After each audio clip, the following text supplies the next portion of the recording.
क्या आप चाहते हो आपका बच्चा 12th के बाद सीधा गवर्नमेंट जॉब करे?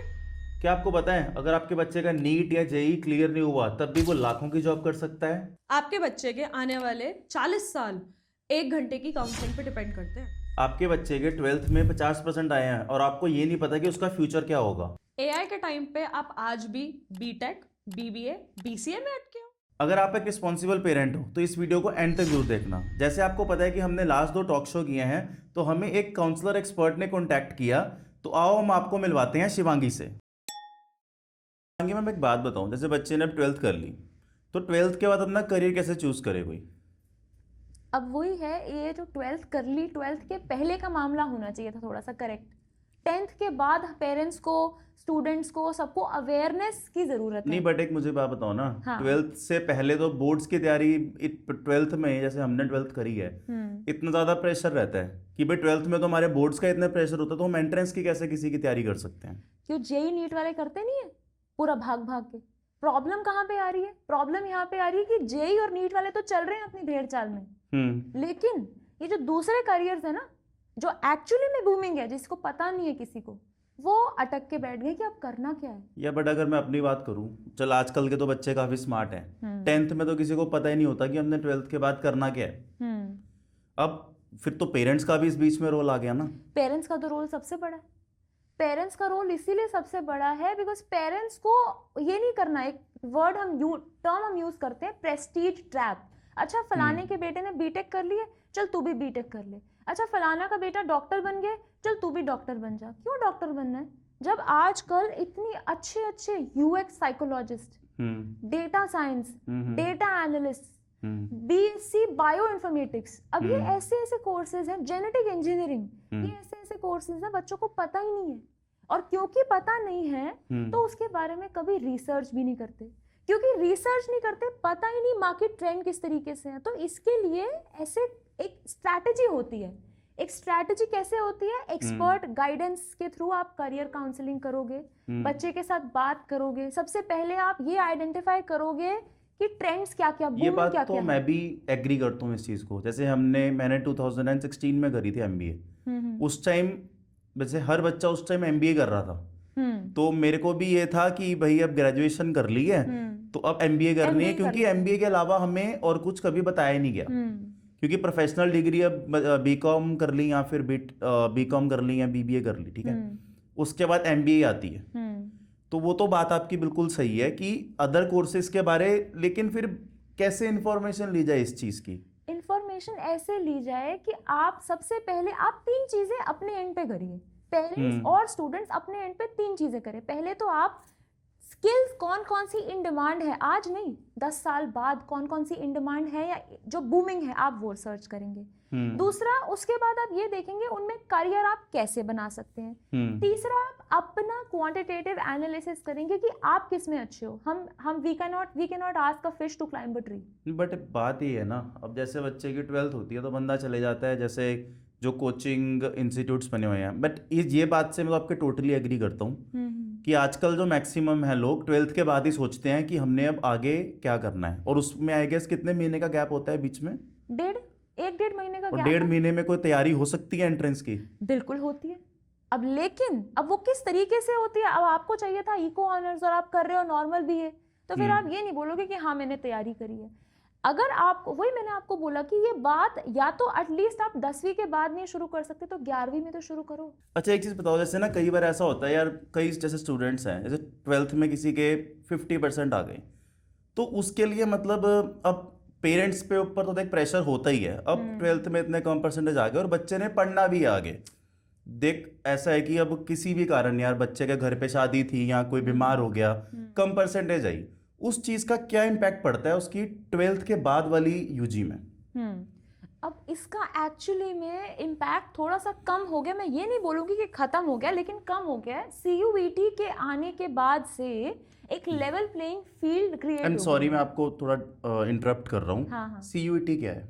CUET actually common university entrance test है। अब देखिए, जो साइंस जिसने पीसीएम ली है, वो वाले बच्चे जो है they will try for JEE mains and JEE advanced, ठीक है। उसमें भी एलिजिबिलिटी रहती है बोर्ड्स की, but yes, merit is decided on the score they they get in JEE mains और एडवांस्ड। अगर आप बायो की बात करेंगे, पीसीबी की बात करेंगे, तो वो नीट और अदर अगर मैं आपसे बात करता हूँ, सपोज करो 12th है, 12th में 3 चलती हैं, साइंस, कॉमर्स एंड आर्ट्स। जी अब तीनों फील्ड्स हैं, ठीक है। बिल्कुल। अब आप प्लीज थोड़ा सा ब्रीफ बताओ कि साइंस के बाद क्या करना चाहिए, आर्ट्स के बाद क्या करना चाहिए और कॉमर्स के बाद क्या करना चाहिए। अब मैं वही आपको बता रही हूँ कि आपने बोला कि जिसके परसेंटेज कम आए हैं तो वो क्या करेगा, तो वो ये करेगा कि सबसे पहले तो वो अपना एनालिसिस करेगा, जो कि हम पहले डिस्कस कर चुके हैं। उसके बाद वो अपना CUET का एग्जाम अच्छे से देगा और उसकी प्रिपरेशन कोशिश करके 12th के पहले शुरू करेगा। चलो, मतलब एक तो चीज क्लियर है कि जिस बच्चे के 50% आए हैं, आगे के अच्छे कॉलेजेस के उसके जो ऑप्शंस हैं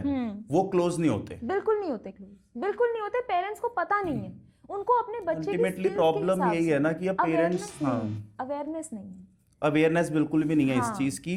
तो फिर बच्चा, अब एक चीज़ बताओ, जैसे अब 12th हो गई और 12th के बाद बच्चा फिर कहाँ जाए, यूनिवर्सिटी जैसे कोचिंग इंस्टीट्यूट्स है वो ढूंढे, किसी मेंटोर के पास जाए या फिर किसी काउंसलर के पास जाए। अब देखिए, कोचिंग, मेंटरिंग, काउंसलिंग, इन तीनों में हल्का हल्का लाइन डिफरेंस है।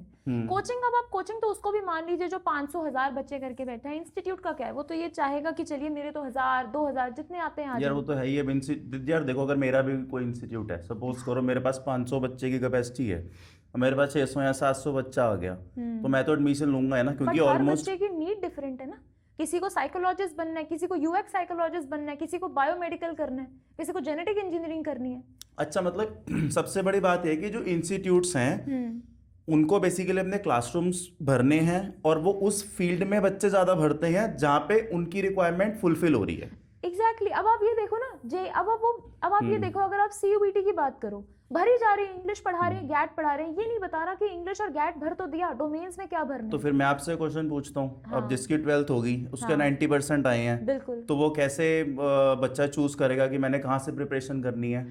वो अब उसमें रोल है थोड़ा सा वो रिसर्च करे, कौन उसको पर्सनल अटेंशन दे रहा है, कौन उसकी बात सुन रहा है। तो पर्सनल अटेंशन की तो आजकल फीस ही इतनी ज्यादा है ना। अब जो यार, अब मिडिल क्लास कोई बंदा है, अब भाई घर में चलो 50-60 हज़ार कमाने वाला बंदा है, तो वो कहाँ से इतना अफोर्ड कर पाएगा कि इतनी हायर फीस इंस्टीट्यूट्स की।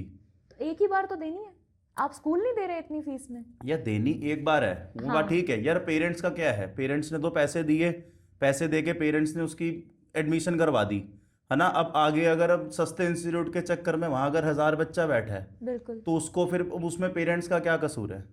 आप वही तो कह रही हो ना, आप एक मेंटोर के पास जाओ, रादर देन आप किसी कोचिंग के पास जाने में, आप किसी मेंटोर के पास जाओ जो आपको सही एडवाइस दे और वो अफोर्डेबल भी हो। Authentic, affordable and accessible is the word, ठीक है ना। आपको सिर्फ ये नहीं देखना ना कि हाँ मैं या तो सिर्फ बहुत हाई पेइंग में चले जाऊं या मैं वहां चले जाऊं जो एक्चुअली फैक्ट्री बना के बैठा है बच्चों की, वो आपको दोनों काम नहीं करने। तो बाकी फिर अब चीज़ मुझे एक ज़रा आप थोड़ा सा पॉइंट क्लियर करो। शिवांगी मैम एक बात बताओ, अब जैसे बच्चे ने 12th कर ली, 12th के बाद अब नहीं इतने चल पेरेंट्स का इतना ज़्यादा वो है कि भाई कॉलेज की फीस दे ले, उसको 3 साल पढ़ा लें। अब वो बच्चे ने, लेकिन उसको करनी भी गवर्नमेंट जॉब है, तो 12th के बाद कैसे गवर्नमेंट जॉब हो सकती है। बिल्कुल हो सकती है। LDC, UDC, कांस्टेबल के पेपर्स, ये सब आप दो। और दूसरी चीज, एक चीज और मैं बोलूंगी आपको प्रभजोत, कि अगर आपका बच्चा 12th के बाद दिल्ली यूनिवर्सिटी का साल का 5 या 6 हज़ार का कोर्स भी नहीं पे कर सकता ना, तो फिर आप सच में, फिर आप सोच लो कि आप अपने बच्चे की जिंदगी कहाँ शेप कर रहे हो। आपको दिल्ली यूनिवर्सिटी में वहां लैंड अप होना है जहां पे जॉब्स भी अच्छी हो, पैकेज भी अच्छी हो और आगे करियर स्कोप भी हो, वो आपको पता ही नहीं। आपने जैसे बोला कि दिल्ली यूनिवर्सिटी में साल की 5 से 6 हज़ार रुपये फीस है, बिल्कुल। आप प्लीज उसका थोड़ा प्रोसेस बताइए कि क्या प्रोसेस है उस एग्जाम्स को क्लियर करने का और उसमें एडमिशन लेने का क्या प्रोसेस है। सबसे पहले जो मैंने आपको एग्जाम बोला था CUET, अगर आपके पास आर्ट्स कॉमर्स है, आजकल तो वैसे साइंस वाले भी दे रहे हैं, अगर आपके पास आर्ट्स कॉमर्स है तो CUET तो आपने देना ही देना है, क्योंकि CUET कवर करता है 350 से भी ज्यादा देश की सेंट्रल, स्टेट, गवर्नमेंट और प्राइवेट यूनिवर्सिटीज। उसमें दिल्ली यूनिवर्सिटी भी कवर्ड है। दिल्ली यूनिवर्सिटी आज की डेट में ऐसे ऐसे कोर्सेज ऑफर कर रहा है जो आपको पता नहीं होंगे। दिल्ली यूनिवर्सिटी बीटेक ऑफर कर रहा है, आप सोचिए। Delhi university bio informatics offer कर रहा है। दिल्ली यूनिवर्सिटी BA प्रोग्राम के कॉम्बिनेशंस ऑफर कर रहा है, पता ही नहीं है।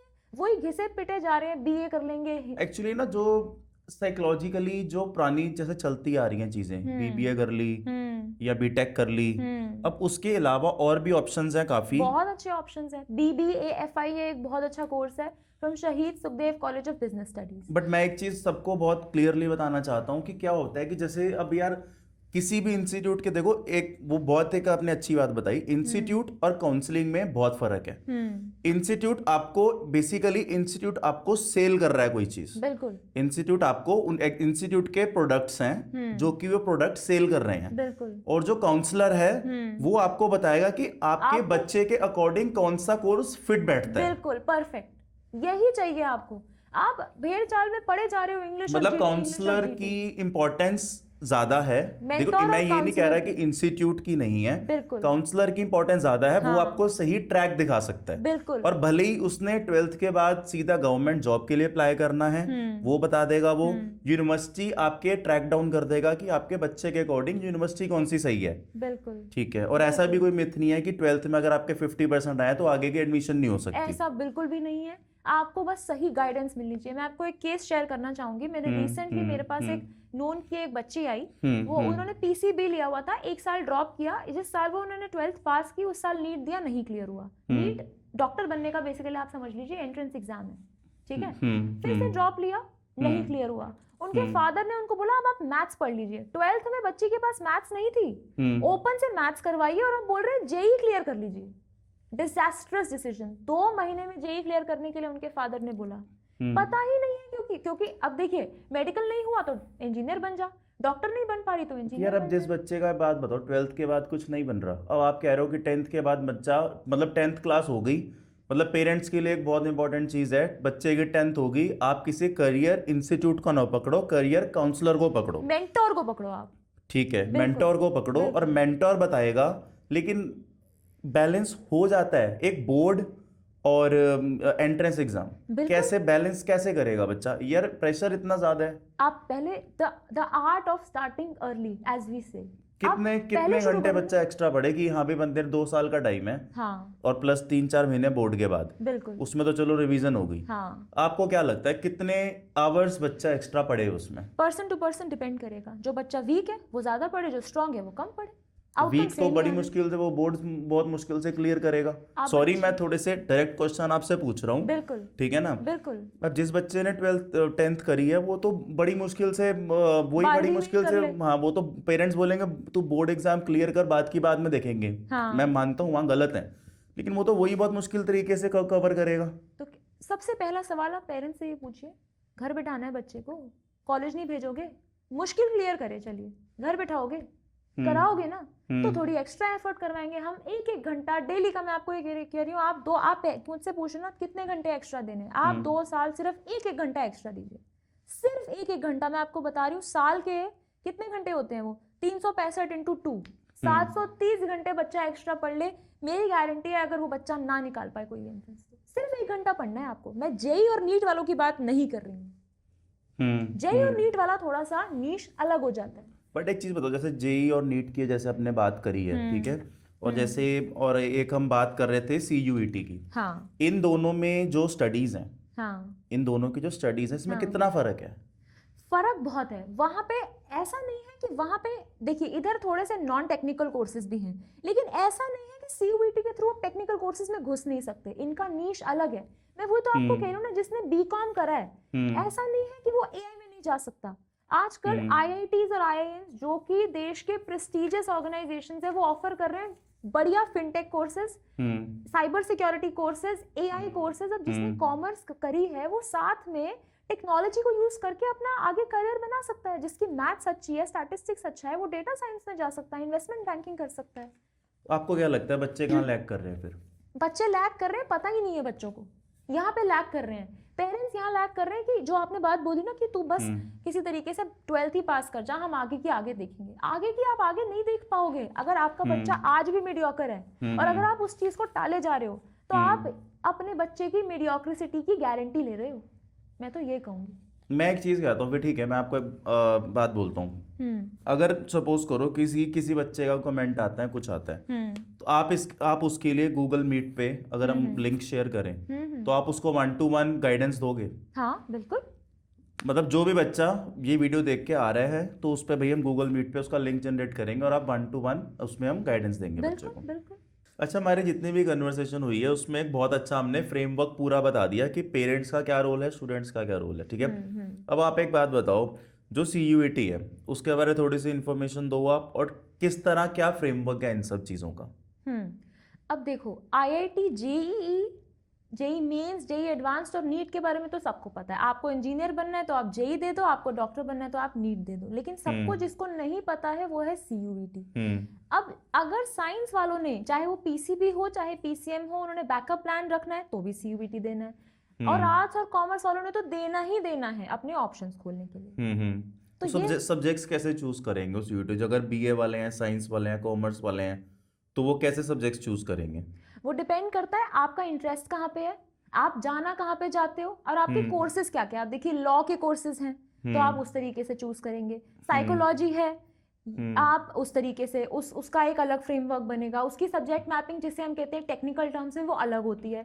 अगर आपके जर्नलिज्म के कोर्सेज हैं, होटल मैनेजमेंट के कोर्सेज हैं, और एक बात मैं और बताना चाहूंगी, इनके एंट्रेंसेस भी अलग होते हैं, इनके कुछ स्पेसिफिक एंट्रेंसेस होते हैं CUET के अलावा, लेकिन CUET और इसकी लेकिन जो मैपिंग है प्रॉपर, वो एक करियर काउंसलर ही बता सकता है। बिल्कुल, वो एक करियर काउंसलर बताएगा, मतलब क्योंकि हर सिर्फ किसी की अलग CUET की है। हम बात नहीं करेंगे, अगर हम बाकियों की भी बात करें तो बिल्कुल, करियर काउंसलर ही बता पाएगा कि तुम्हें कौन से सब्जेक्ट्स इसमें चूज करने हैं, कैसे करना है, प्रिपेयर कैसे करना है, और आगे कैसे, उसका एग्जाम पैटर्न कैसा और होगा, सब कुछ। रजिस्ट्रेशन फॉर्म इसका कैसे मतलब अवेलेबल होता है इन सब का।